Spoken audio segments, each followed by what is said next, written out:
Hi friends, మేము మీ పద్మావతి మురళీకృష్ణ మిమ్మల్ని మా కల్చరల్ సోల్ ఇండియా యూట్యూబ్ ఛానల్కి ఆహ్వానిస్తున్నాం.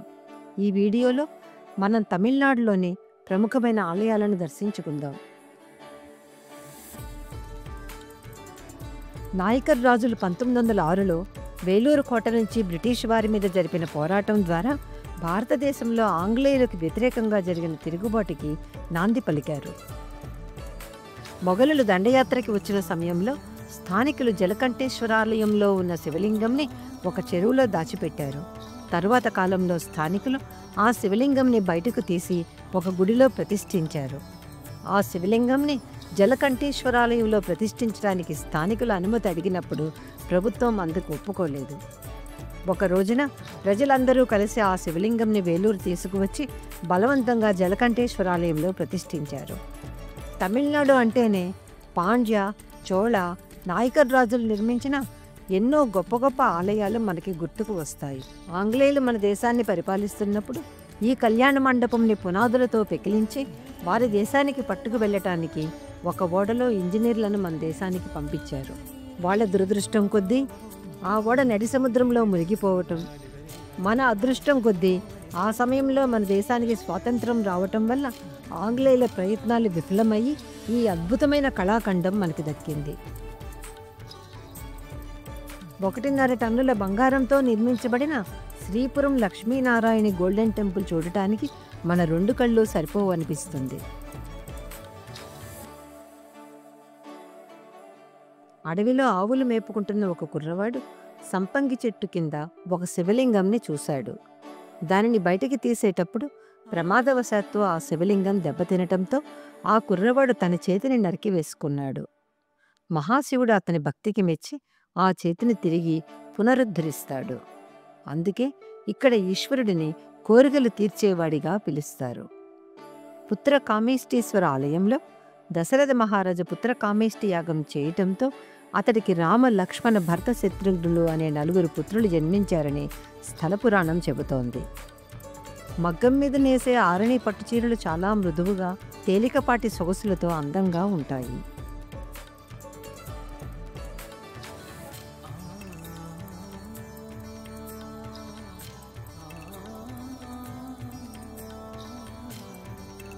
పౌర్ణమి రోజున తిరువన్నామలైలో అరుణాచలం చుట్టూ 14 కిలోమీటర్ల గిరి ప్రదక్షిణ చేయటం ఒక అద్భుతమైన అనుభూతిని మిగిల్చింది. ఎటు చూసినా లక్షలాది మంది జనం భక్తి పారవస్యంతో ప్రదక్షిణ చేస్తూ ఉంటే వారితో పాటు నడక మొదలుపెట్టి పున్నమి చంద్రుడి కాంతిలో మధ్యలో వచ్చే ఎన్నో ఆలయాలను చూసుకుంటూ ప్రదక్షిణ పూర్తి చేయడానికి మాకు 6 గంటల సమయం పట్టింది.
పంచభూతలింగాలలో అగ్నిలింగంగా పిలువబడే అరుణాచలేశ్వర ఆలయ దర్శనం చిరస్మరణీయం.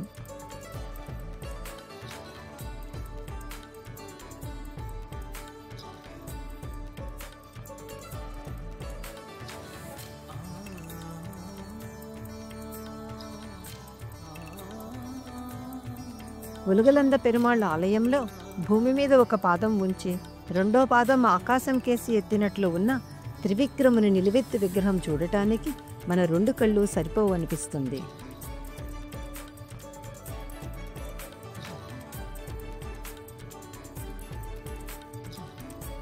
మొదటి రాజరాజ చోళుడు జన్మించినప్పుడు అతని అక్కగారైన కుందవాయి విరాటేశ్వరుడికి 2000 ఫణముల బంగారంని 300 గొర్రెలను దానం ఇచ్చినట్లు శాసనం చెబుతోంది.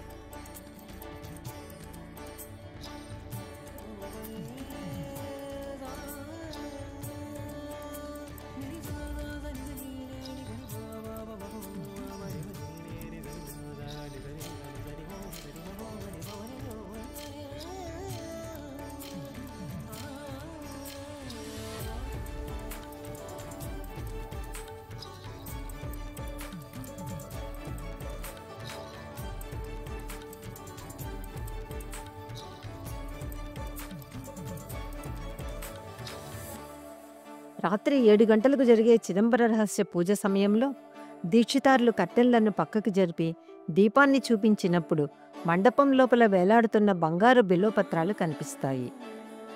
అది తప్పితే ఆ మండపం లోపల అంతా శూన్యమే. ఈశ్వరుడు నిరాకారుడని, అన్ని చోట్ల ఉంటాడని చెప్పడమే చిదంబర రహస్యం అని చెబుతారు. కాళీ అమ్మన్ మహాశివుడిని నృత్యంలో పోటీకి ఆహ్వానించినప్పుడు మహాశివుడు తన కాలిని చెవుల వరకు ఎత్తి ఊర్ధ్వతాండవ నృత్యం చేశాడు. ఆ నృత్యభంగిమను చేయలేకపోయిన కాళీ అమ్మన్ ఓటమిని ఒప్పుకోవటంతో మహాశివుడు అందుకు పరిహారంగా ఆమెని చిదంబరం ఊరి పొలిమేరల్లో నివాసం ఏర్పరచుకొని అక్కడి నుండి పట్టణాన్ని కాపాడమని ఆదేశిస్తాడు.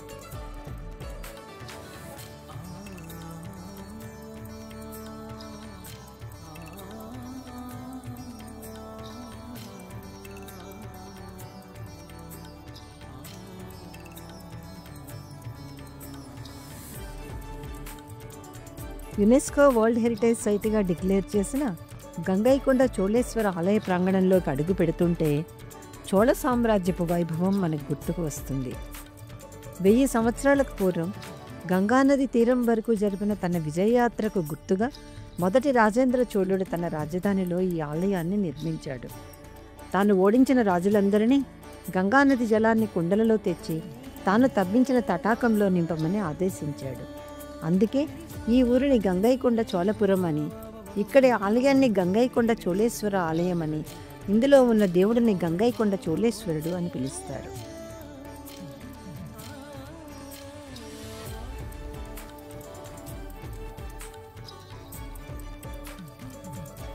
హిందూ పురాణాల ప్రకారం మహాప్రళయ సమయంలో సృష్టి ఆగిపోకుండా ఉండటానికి బ్రహ్మదేవుడు మహాశివుడిని ప్రార్థించాడు.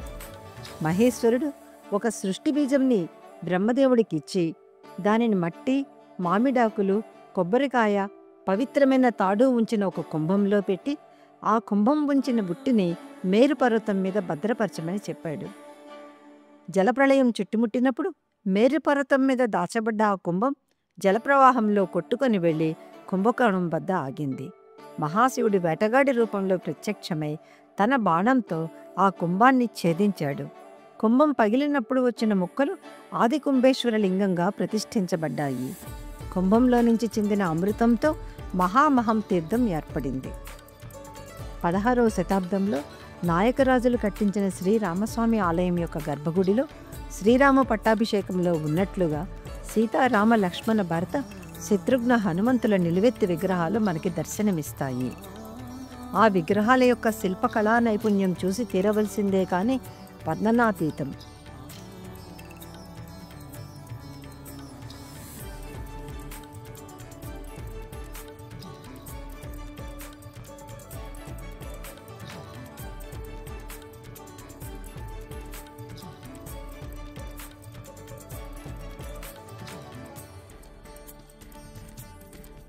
ఇక్కడి స్థల పురాణ ప్రకారం భృగు మహర్షి కుమార్తె అయిన కోమలవల్లి శ్రీ మహావిష్ణువుని వివాహం చేసుకోవటానికి ఇక్కడ ఘోరమైన తపస్సు చేయగా శ్రీ మహావిష్ణువు చేతిలో ధనస్సు ధరించి పుష్పక విమానం మీద వచ్చి ఆమెను వివాహం చేసుకుంటాడు.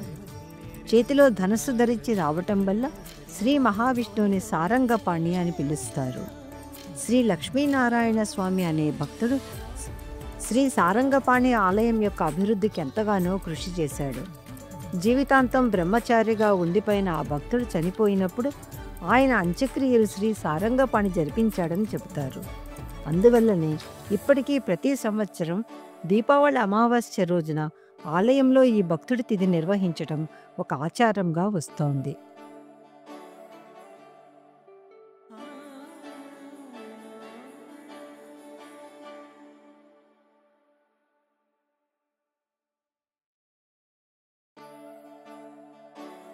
కుంభకోణం దర్శించుకున్న భక్తులు నవగ్రహ ఆలయాల యొక్క దర్శనం చేసుకోవటం ఆనవాయితీగా వస్తోంది.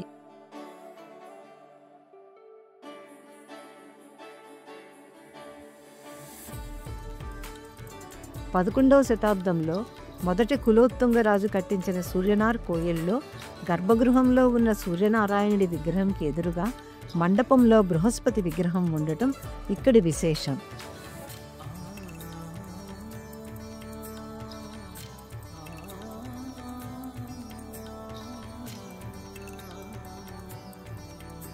అసురులతో జరిగిన మహాయుద్ధంలో కుమారస్వామి గాయపడ్డప్పుడు వైదీశ్వరన్ ఆలయంలో శివుడిని ప్రార్థించి స్వస్థత పొందాడని, అందుకే ఇక్కడ శివుడిని రోగాలు నయం చేసే దేవుడని చెప్తారు.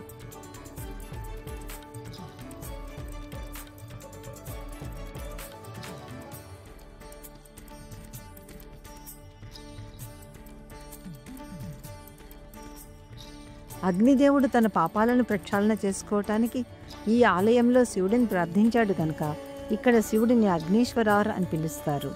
ఇక్కడ పార్వతీదేవి కర్పగాంబల్ రూపంలో పూజలు అందుకుంటుంది. మిగతా నవగ్రహ ఆలయాలలాగా కాకుండా ఈ ఆలయంలో శుక్ర భగవానుడు శివుడిలో ఐక్యమై అగ్నీశ్వరారుగా పూజలు అందుకుంటున్నాడు. ఒకప్పుడు ఈ ప్రదేశమంతా తెల్లటి మొక్కలతో కూడిన అడవిగా ఉండటం వల్ల ఈ ఆలయంలో మహాశివుడిని శ్వేతారణ్యేశ్వర స్వామిగాను, పార్వతీదేవిని బ్రహ్మ విద్యాంబలగాను పూజిస్తారు.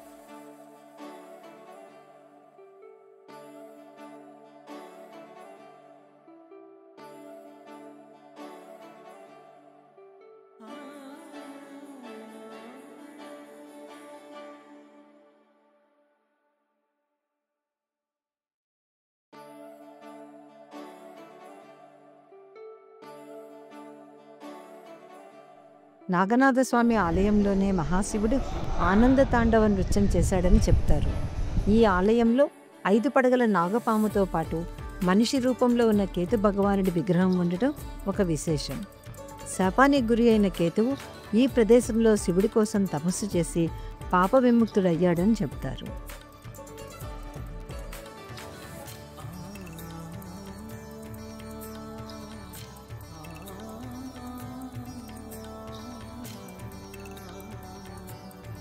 శ్రీ దర్భారణ్యేశ్వర స్వామి ఆలయం ఉన్న ప్రదేశం ఒకప్పుడు దర్భగడ్డితో నిండి ఉండేది కనుక ఇక్కడి మహాశివుడు శ్రీ దర్భారణ్యేశ్వర స్వామిగాను, పార్వతీదేవి ప్రాణేశ్వరి మాత రూపంలోనూ పూజలు అందుకుంటున్నారు. ఈ ఆలయంలో శనీశ్వరుడు స్పెషల్ డైటీ రూపంలో ఉపాలయంలో పూజలు అందుకుంటున్నారు. శనీశ్వరుడిని ప్రసన్నుడిని చేసుకోవటానికి భక్తులు నల్లబట్ట, నల్ల నువ్వులు సమర్పించి ఆలయంలో నువ్వుల నూనెతో దీపాలు వెలిగిస్తారు. స్థల పురాణం ప్రకారం ఆదిశేషుతో పాటు ఇతర నాగులు, రాహువు, కేతువు ఈ ఆలయంలో శాప విముక్తి వరకు మహాశివుడిని ప్రార్థించారు. అందువల్లే ఈ ప్రదేశానికి తిరునాగేశ్వరం అని పేరు వచ్చింది. గర్భగుడి బయట వేరే ఉపాలయంలో నాగవల్లి, నాగకన్ని సమేతంగా రాహు భగవానుడు కొలువు తీరి ఉండటం ఈ ఆలయం యొక్క విశేషం.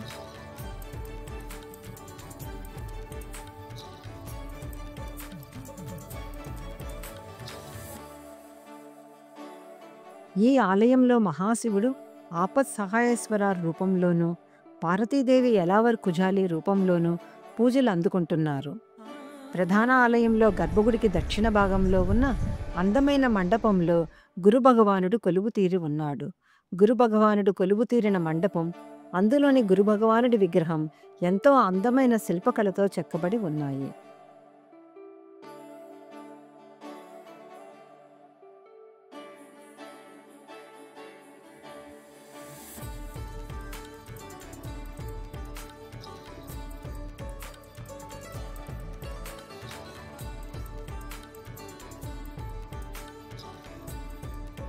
ఈ ఆలయంలో మహాశివుడు కైలాసనాథర్ రూపంలోనూ, పార్వతీదేవి పెరియానాయకి రూపంలోనూ పూజలు అందుకుంటున్నారు.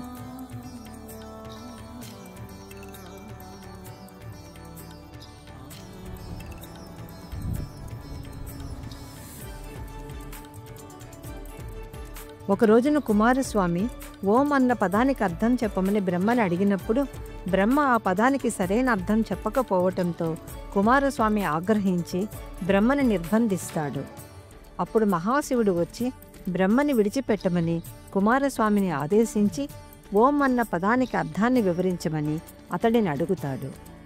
మహాశివుడిని శిష్యుడిగా స్వీకరించిన కుమారస్వామి తండ్రి తొడపై కూర్చొని ఓం అన్న ప్రణవ మంత్రానికి అర్థం ఈ ప్రదేశంలోనే వివరిస్తాడు. అందువల్లనే స్వామి మలైల్లో మురుగన్ని the lord who taught his own father అని అర్థం వచ్చేలా స్వామినాథ స్వామి అని పిలుస్తారు.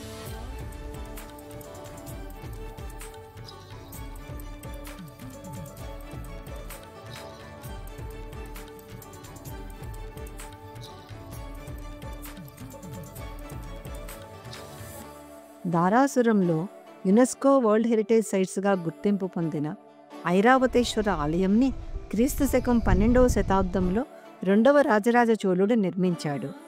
ఇంద్రుడి వాహనమైన ఐరావతం శాపవశాత్తు తన తెల్లటి రంగును కోల్పోయినప్పుడు ఇక్కడ శివుడిని ప్రార్థించి తెల్లటి రంగును తిరిగి పొందటంతో ఈ ఆలయంలోని శివలింగంని ఐరావతేశ్వరలింగం అని పిలుస్తారు. ఏనుగులు గుర్రాలు లాగుతున్న రథం ఆకారంలో నిర్మించబడిన ఈ ఆలయంలోని శిల్పకళ ఎంతో అద్భుతంగా ఉంటుంది. ఆలయం ఎదురుగా ఉన్న మండపంలో ఉన్న అందమైన రాతి నంది విగ్రహం ఇక్కడ ఒక ప్రత్యేక ఆకర్షణ.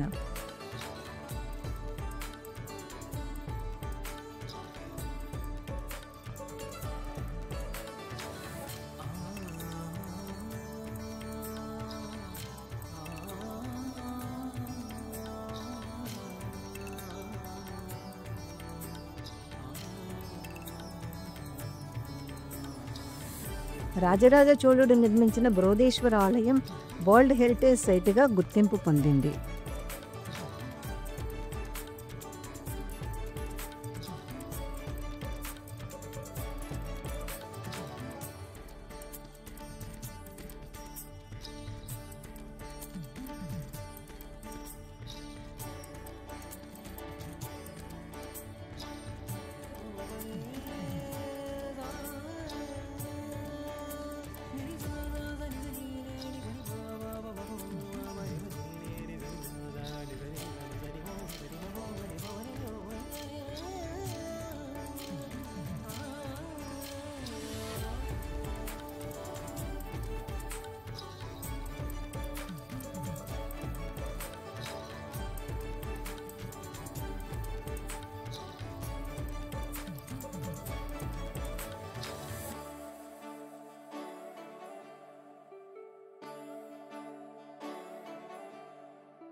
తమిళనాడులోని ఇతర ముఖ్యమైన ప్రదేశాలను గురించి తెలుసుకోవటానికి మా తరువాత వీడియోలను చూడండి.